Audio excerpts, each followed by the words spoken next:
శిల్పక పండ్లు తేనె మామిడి పండ్లు తీయంగా దిందామె తీరొక పండ్లు సిలక నేరేడు పండ్లు కాబోలు ఇచ్చిన మక్క కంకులు అవి పాల కంకులు కాల్చుకొని తిందాము కందికాయలు పచ్చి పల్లికాయలు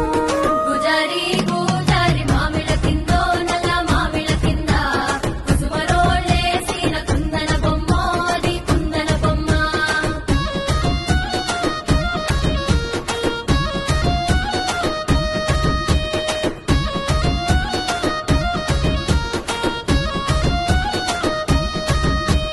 బెస్తలు పెట్టిన పచ్చి చేపలు అవి వట్టి చేపలు కమ్మంగా